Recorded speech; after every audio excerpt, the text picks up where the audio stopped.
Welcome to Daily Politics on Trust TV. I'm your host, Hamza Idris. In this program, we discuss issues around politics, policy, and governance. And today, we will focus on chances and issues in the ruling All Progressives Congress, APC, ahead of next month's election. Before then, let's start with our tidbits. The House of Representatives Ad Hoc Committee on Assessment and Status of All Recovered Loot, Movable and Immovable Assets from 2002 to 2020 by agencies of the Federal Government of Nigeria for effective and efficient management and utilization has urged the Economic and Financial Crimes Commission, EFCC, to prevent looters from recovering their loot in the ongoing auction of seized and forfeited assets.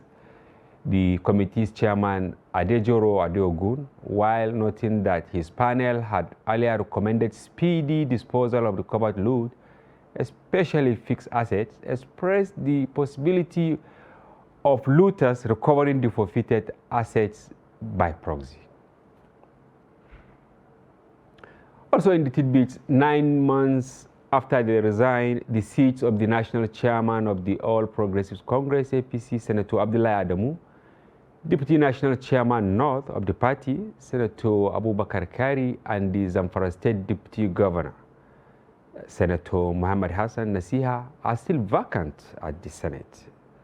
Our newspaper, the Daily Trust, had reported that the trio represented Nasarawa West, Borno North, and Zamfara Central senatorial districts, respectively, before they resigned to take their new positions.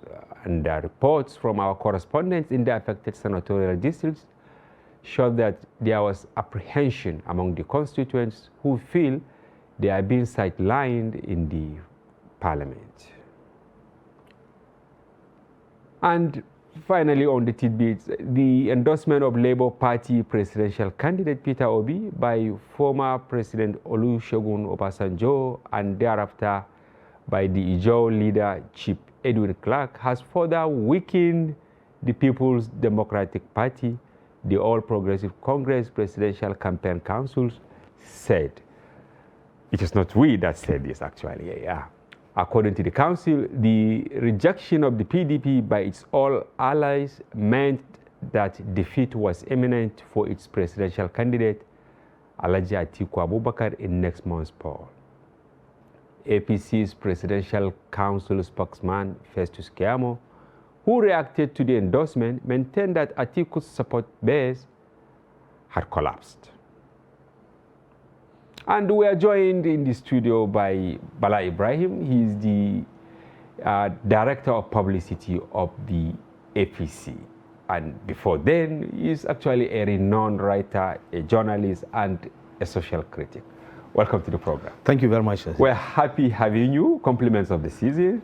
So am I. Same compliments to you. Good. Yes. You have had our tidbits. Maybe we'll start with that before the topic of the day. The first one is on looters relooting the looted via auction. We actually led one of our editions in the paper with plans by the EFCC. Of course, they auction hundreds of vehicles and they publicly advertise houses that they are going to auction, and they ask people to go for them through online application to go and buy them. But the House of Reps, they are expressing fears that though a noble idea, but there is likelihood that those who looted them might likely loot them again by buying the This is your party. Of course, the chairman was, appointed by President Muhammadu Buhari because of his pedigree, the EFCC chairman. I mean, what is your take? And how can they go about it so that the looters will not loot the looted? Well, thank you very much. You see, the law, as they call it, they say is common sense, sensibly applied. Now, common sense would say that if one is accused of stealing, he has done wrong. He must not be allowed to commit the same wrong in whatever guise. If you are convicted of looting and what you looted was confiscated or seized, it must be kept, and you must be kept away from it, even it be forever. Because should you be allowed to retake it through whatever means, be it through proxies, through auction, or through whatever name they may call it, you see, that loot may be given the stamp of right, and you probably will continue to parade it as what you have rightly earned or owned. Yeah. So I agree with the House by saying stringent measures must be put in place to ensure that those from whom the assets were seized do not get it through the back door. And I expect EFCC would have put in place whatever it takes to make sure that those who looted this property are not allowed to retake it through whatever means. Yeah, and people are really asking why EFCC, ICPC, and other agencies, because they have all started doing this, doing the auction directly, not involving auctioneers. And the auctioneers have kicked back, because when we did our story, they actually asked some questions why the EFCC is doing it. It doesn't have the speciality, so at the end of the day, it might make some mistakes while disposing these assets. Why do you think there is lack of trust from some of these government agencies to just do things themselves instead of allowing some of these auctioneers to do them? You see, sometimes overcautiousness creates a problem. In trying to be too transparent in the way you do things, you end up exposing yourself naked. Yeah. Because you are conscious or afraid of what people will say about you. Yeah. Now, EFCC has been a victim of this assessment in the sense that as an anti-corruption agent, the agency found itself in the center of suspicion. So much so that its chairman recently, the last chairman or acting chairman, was embarrassed. You know, he was removed in a manner that is anything but clean. The way Amana Magu was removed from office makes the office unattractive, and it makes the agency uncomfortable in the sense that it will continue to be on the doorstep of suspicion. Even though some people are saying he's actually a victim of political maneuver. That is it now. Now, whether political or military or whatever, the Commodore style that was used to remove him leaves so much to be desired. So I think it's out of that fear and anxiety that the present management of the EFCC is trying to present itself in a cleaner than clean manner.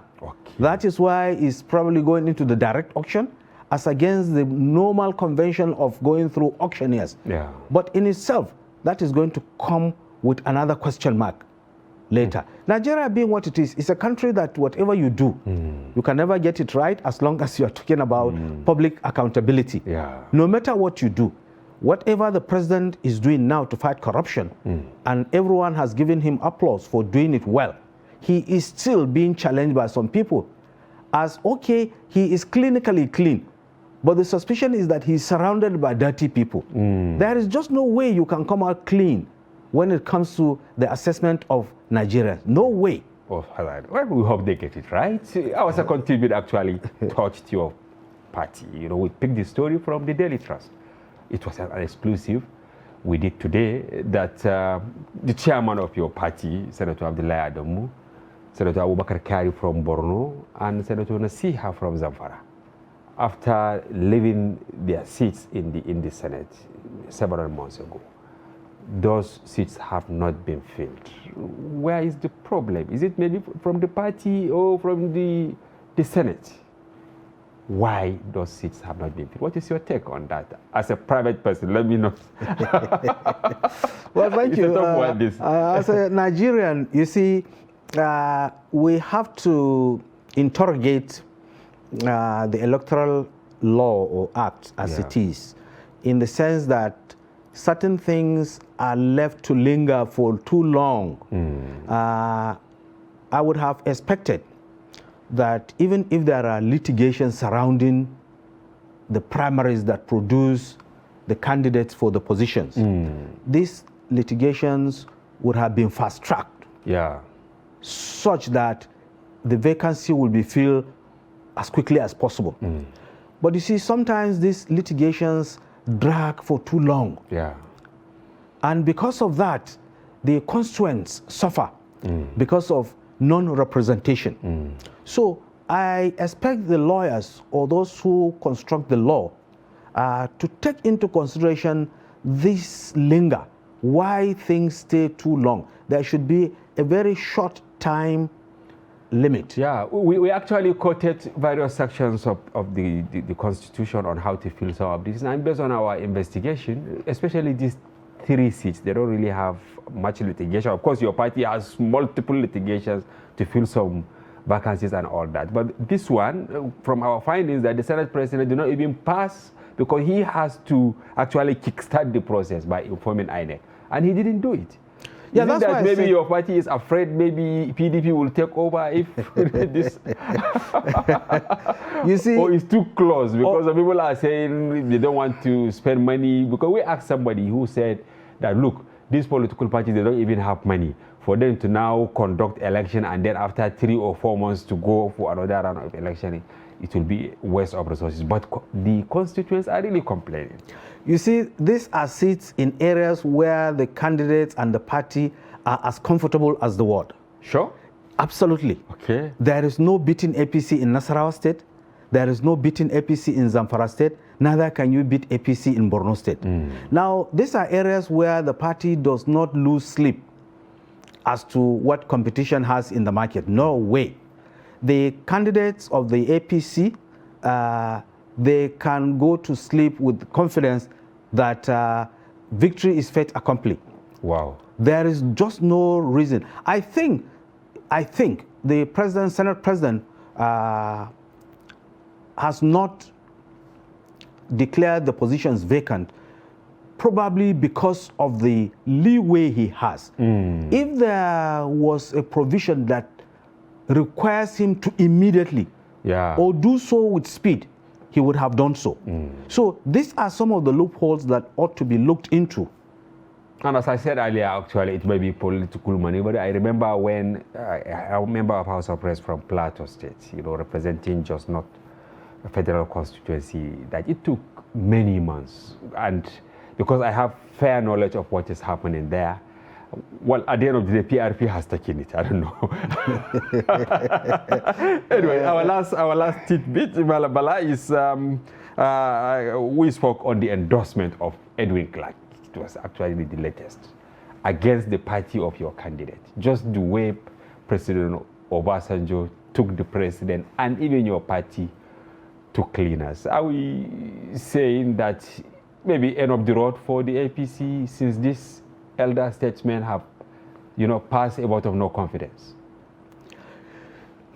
You see, I have a lot of respect for the two men. Okay. Former President Obasanjo and Chief Edwin Clark. But unfortunately, I must say these are spent forces. Spent forces? Spent forces. Obasanjo, in fact, should I contest, should I be on the ballot for any position, and Obasanjo announced endorsing me, I will rush to INEC and get my name delisted. Because I know it's a signpost of failure. Whoever gets the endorsement of Obasanjo, go and check history, has lost that election. But he endorsed Buhari in 2015. And that was the beginning of Buhari's problem. You see, that endorsement was a unanimous endorsement by Nigeria. Okay. Nigeria endorsed Buhari in 2015 because there was absolute desire and need for change. And at that time, anything that goes against that tide was heading for the rocks, and therefore Obasanjo was compulsorily compelled, having written so many letters about, there has not been anybody, any former leader in Nigeria that has given kudos and applauded anyone like Obasanjo applauded Muhammadu Buhari in Nigeria. But why the sudden U-turn then?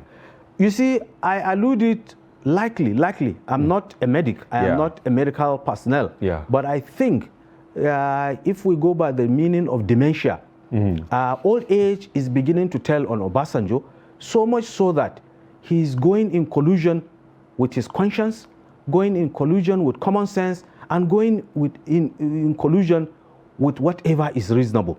Don't forget, even his daughter, Iyabo, had copied him in letter writing. But this time around, she wrote to him, telling him that he doesn't own Nigeria.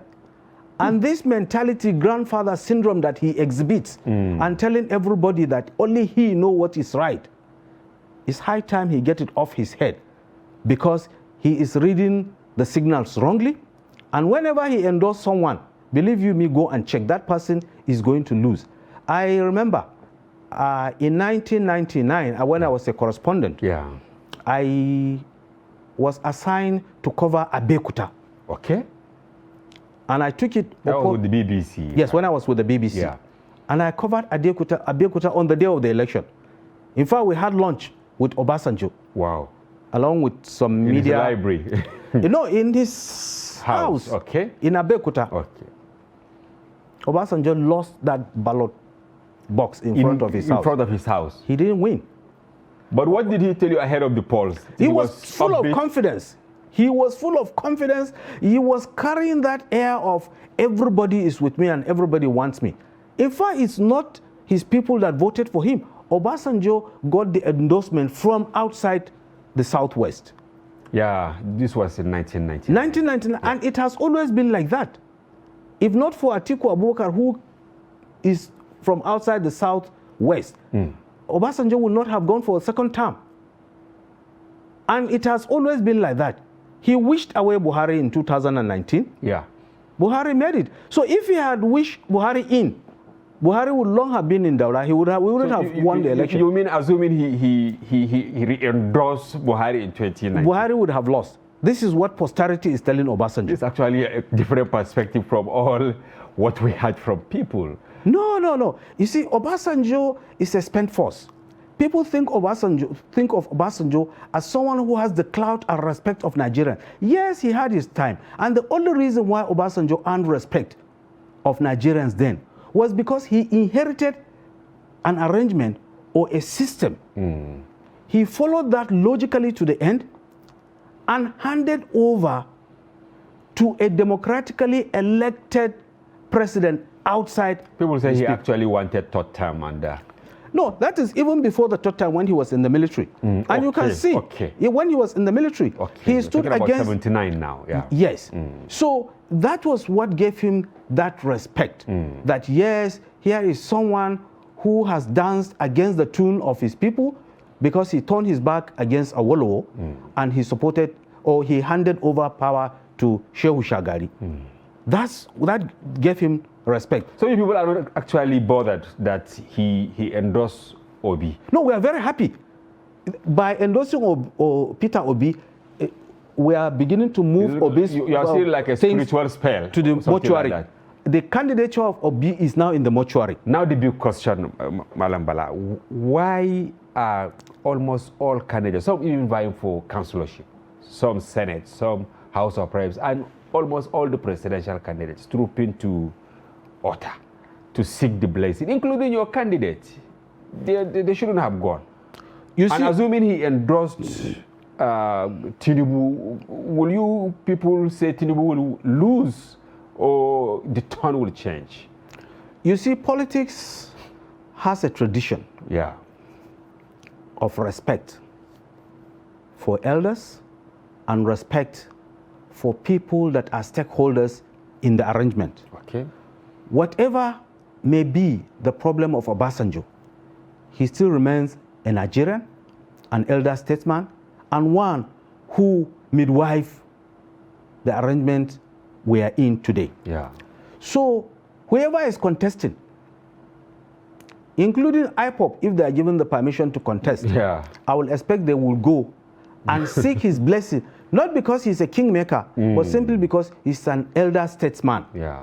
And I'm sure as they seek his endorsement, they are praying that may God not allow him go public and say he has endorsed us. Because if he makes that mistake, then we are finished. And that is exactly the fate of Peter Obi now, of Labour Party. Well, thank you very much for your take on our tidbits. Now back to our business of the day, actually. Preparation of your party, the APC, ahead of next month's election. How prepared? Let me narrow it to the national chairman, Senator Abdullahi Adamu, and other stakeholders in delivering the party's presidential candidate, Tinubu.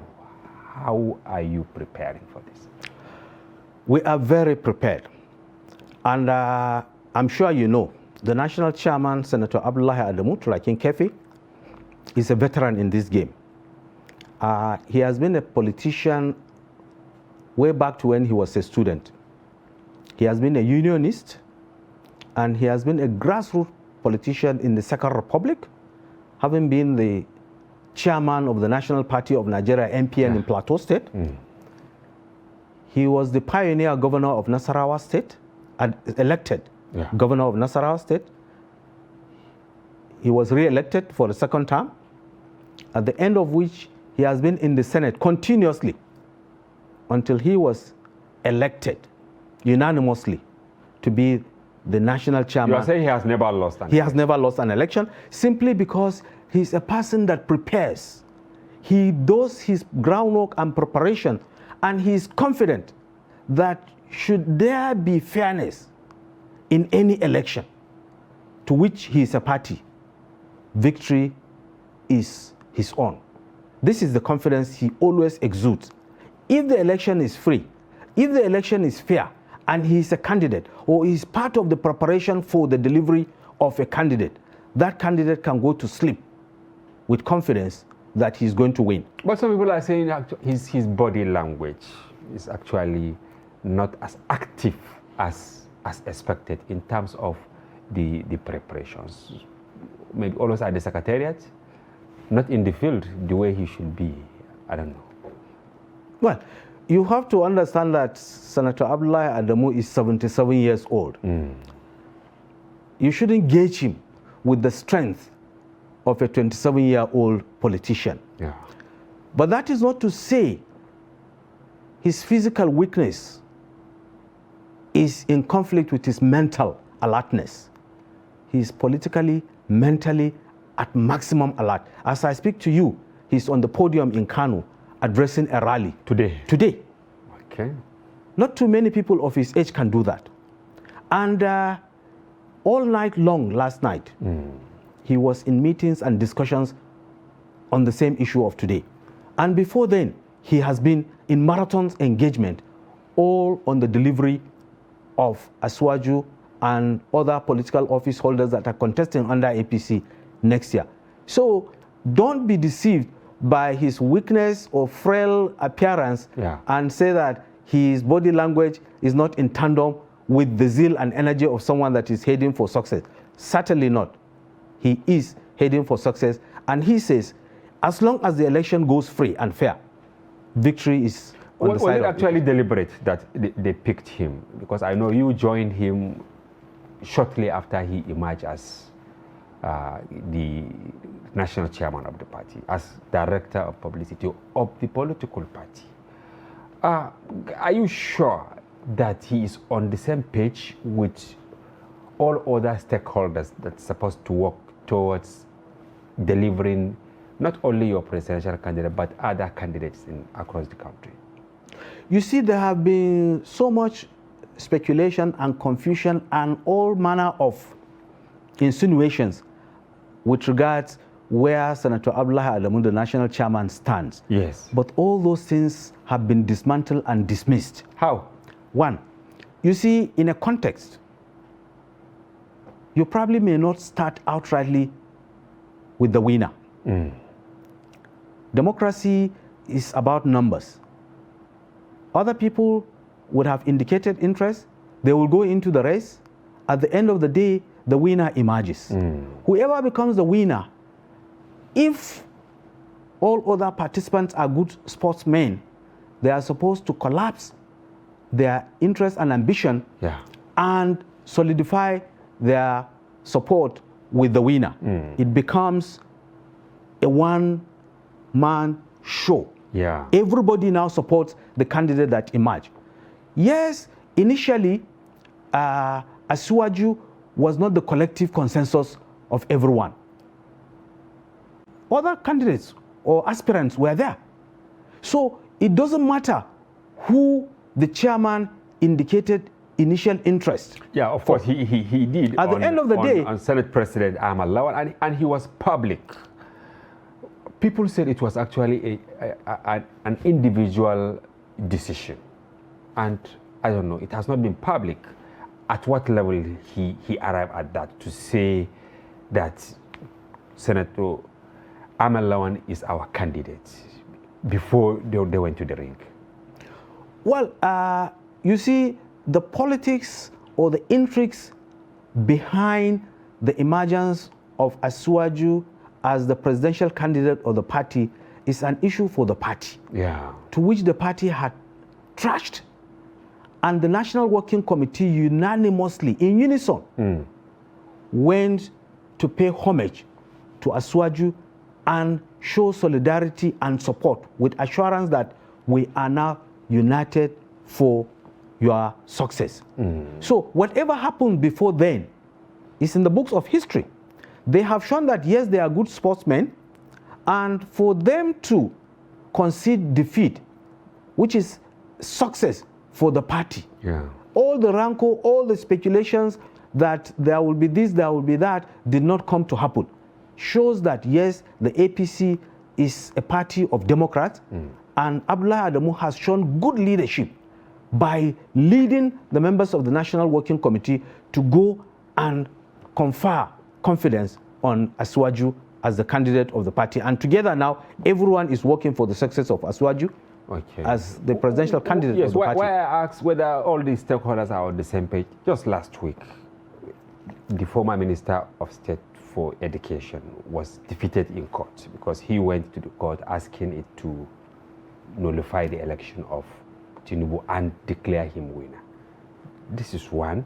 And then secondly, the candidates, the aspirants were many during the primaries. But now, during your campaigns, we don't really see some significant faces. For instance, Amechi. And as I said, just last week, there was this rumor that he was fraternizing with Atiku Abubakar.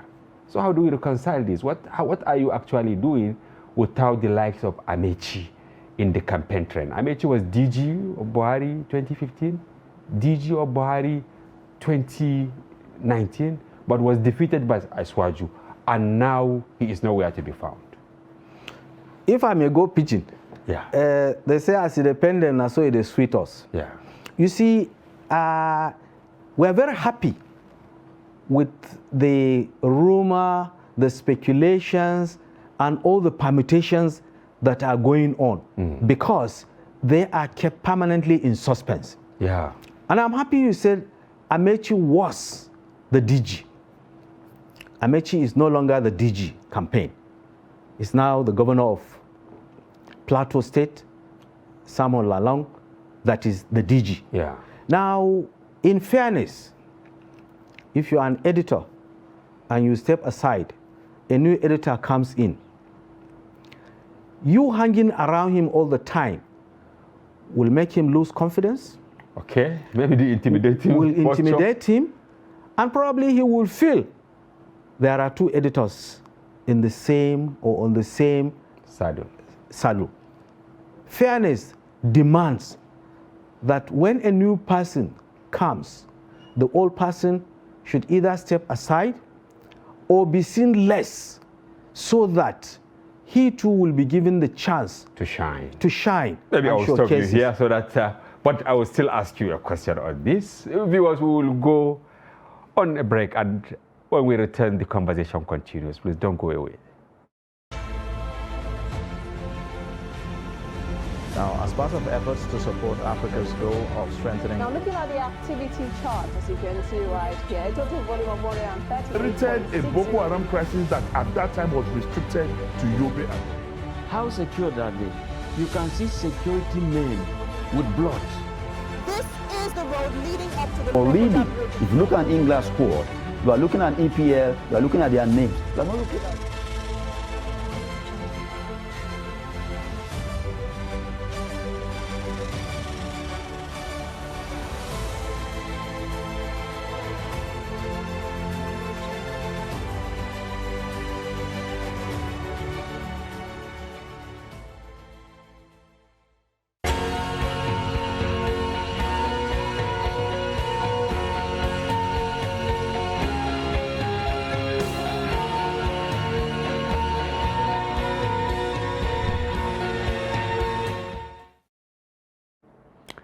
Welcome back. If you are just joining us, this is Daily Politics on Trust TV. Before we went on break, we were discussing issues and campaign preparations ahead of next month. And we have in the studio Bala Ibrahim. He's the Director of Publicity of the ruling All Progressives Congress. Welcome back. Thank you very much. Yes, you were saying something actually which caught my attention, that the less visibility of Amechi was actually not to, make Lalong comfortable. But is this really from your heart, and is this the reality? Or Amechi is actually still begrudged that he didn't get the ticket? Well, I'm not saying certainly this is the only reason. Okay. There could be other reasons. Yeah. But I'm telling you, amongst them is this. Yeah. And if you have been following Amechi, Amechi is not the kind of person that is very noisy. Yeah. Okay. Amechi is not the kind of person that likes washing dirty linens in the public. So I don't see Amechi coming out to complain of being sidelined, of being marginalized, or being dumped, or what have you. Amechi has been a consistent strategist who acts more than he talks. And recently, he was quoted saying he has not come out to talk against Muslim ticket, which has been on the front burner of accusations by the opposition. Yeah. Which is to say, he is not uncomfortable with the arrangement.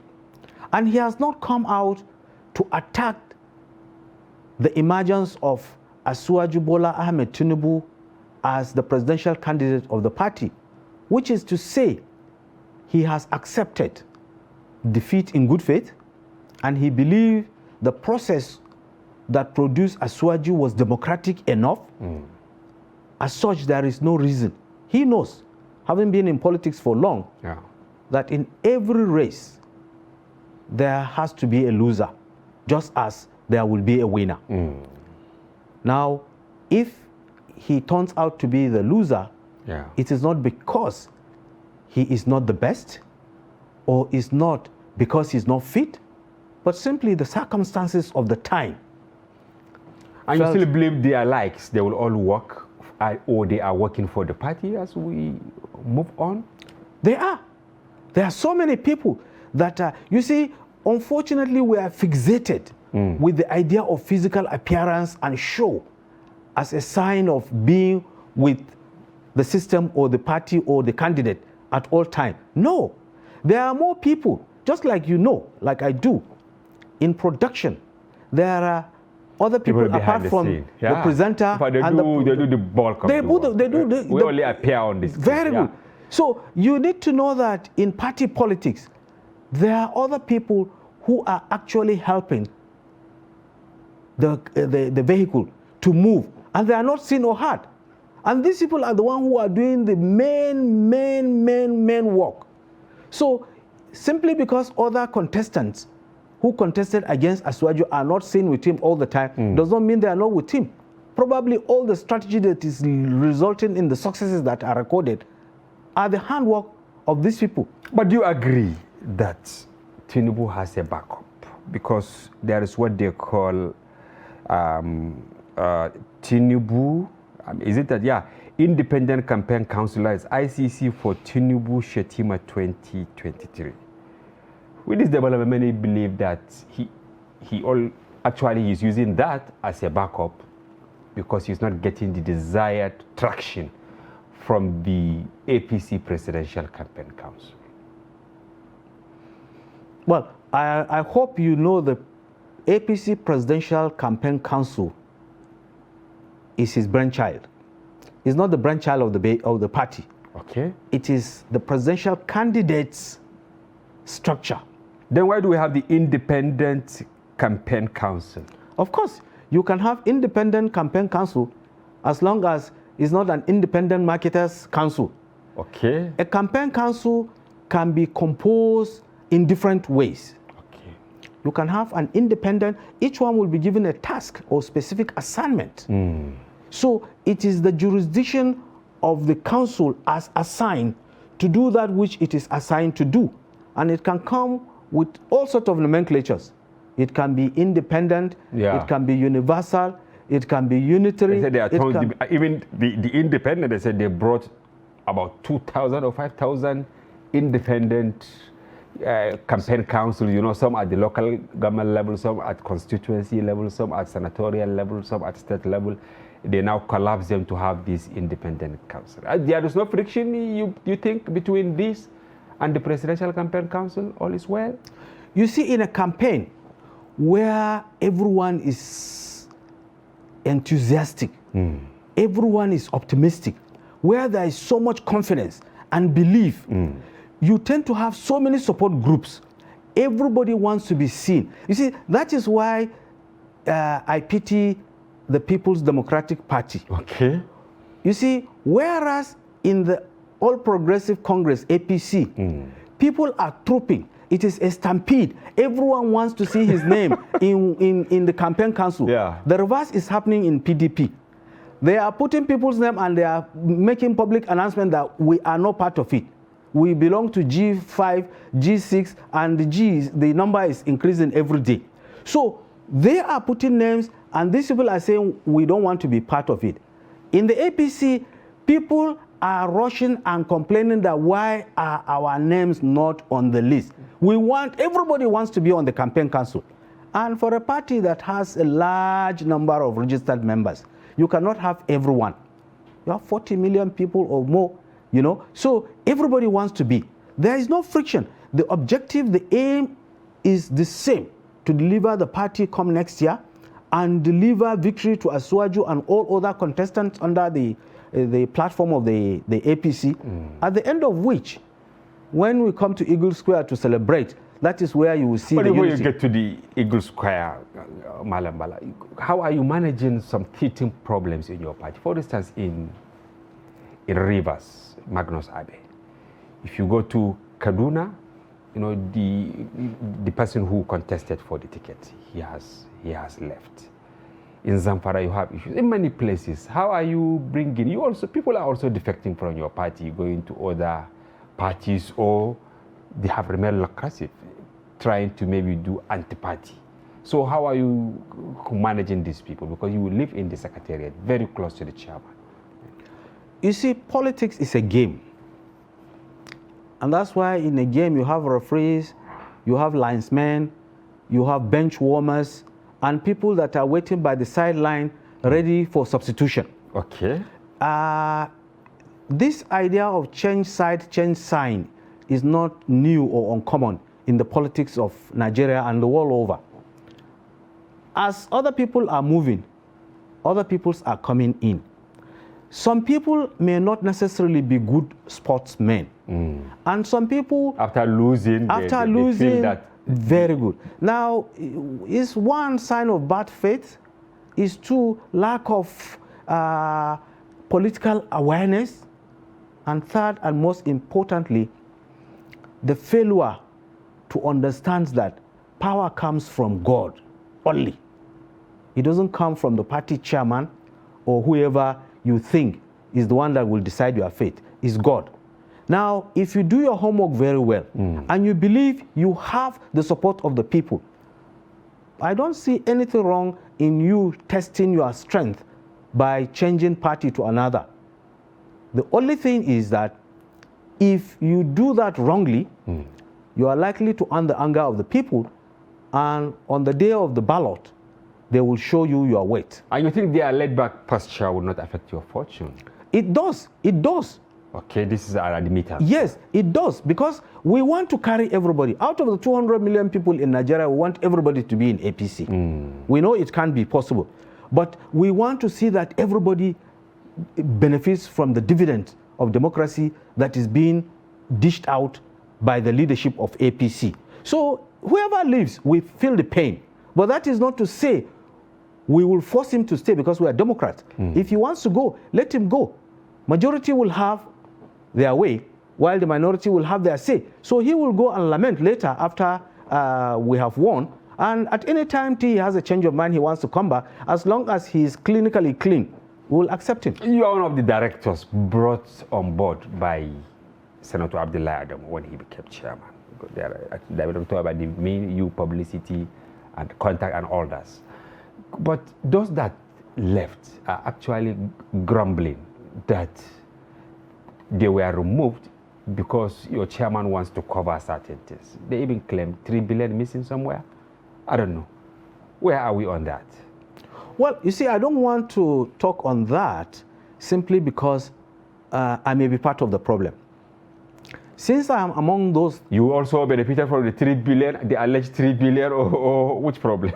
Well, I don't know. Since if they want to go to court and prove that, that's why the courts are there. Yeah. So I don't want to join issues with my predecessors. Yeah. Because I don't want anything to be said that cannot be justified.